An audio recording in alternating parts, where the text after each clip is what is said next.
अहमदाबाद में जो टाटा की एयर इंडिया एयरलाइंस में जो विमान हादसा हुआ है, उसके बाद कई लोगों को लग रहा है कि यह दुर्घटना नहीं साजिश है। इसी क्रम में पिछले 10-15 दिन की गतिविधियों को हम देखते हैं तो डाउट और ज्यादा गहरा जाता है। सबसे पहले बात करते हैं टर्की की। ऑपरेशन सिंदूर के बाद भारत में टर्की का विरोध होने लगा, बॉयकॉट टर्की के नारे लगने लगे। इसी के चलते टर्की की कंपनी है सेलेबी, जो कई सारे एयरपोर्ट्स पर ग्राउंड सर्विस देती थी, ग्राउंड हैंडलिंग करती थी।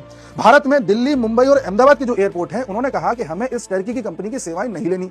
इसके चलते जो ये सेलेबी नाम की कंपनी है, ये गुजरात हाईकोर्ट में अपील करती है और कहती है कि अहमदाबाद में हम जो सर्विसेज दे रहे थे, हम चाहते हैं उसको हम देते रहें और कोर्ट इस पर पुनर्विचार करे।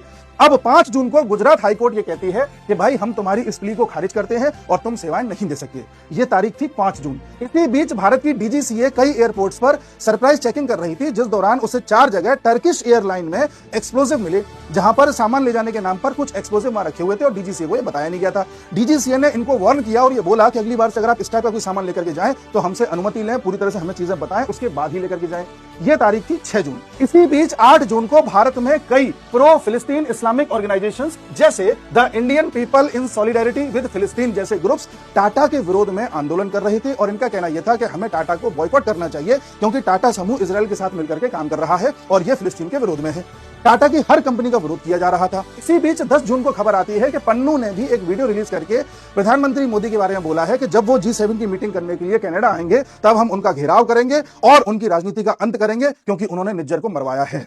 और पन्नू वही व्यक्ति है जो पिछले साल अक्टूबर से लगातार धमकी दे रहा है कि हम एयर इंडिया फ्लाइट्स में हमला कर देंगे, भारत के लोगों को इसमें यात्रा नहीं करनी चाहिए। यानी कि अगर हम पिछले 10-12 दिन की घटनाओं को देखें तो ये एक महज इत्तेफाक भी हो सकता है या किसी साजिश का हिस्सा भी हो सकता है। इस पर हमारी जितनी भी इंटेलिजेंस है, हो सकता है काम कर रही होगी। कई एक्सपर्ट्स का कहना यह है कि इस तरह का विमान हादसा या तो बर्ड स्ट्राइक की वजह से होता है या इंजन फेलियर की वजह से होता है। अब इस तरह के विमान हादसे में हो सकता है कि दोनों ही इंजन फेल हो गए हों। दोनों इंजन फेल होने की एक संभावना यह भी है कि इंजन तक फ्यूल न पहुंच पा रहा हो, यानी फ्यूल टैंक से इंजन तक फ्यूल सप्लाई को किसी तरह से रोक दिया गया हो। जब इस तरह से सप्लाई रोक दी जाती है तो सक्शन पाइप जो फ्यूल खींच सकती है, उससे विमान केवल 40 से 45 सेकंड तक उड़ सकता है और लगभग 700 फीट तक ही जा सकता है। कल जो हादसा हुआ उसमें ऐसी चीजें देखने को मिल रही हैं, तो कहीं ना कहीं पूरी तरह से जांच पड़ताल करनी पड़ेगी, तब जाकर के पता चलेगा।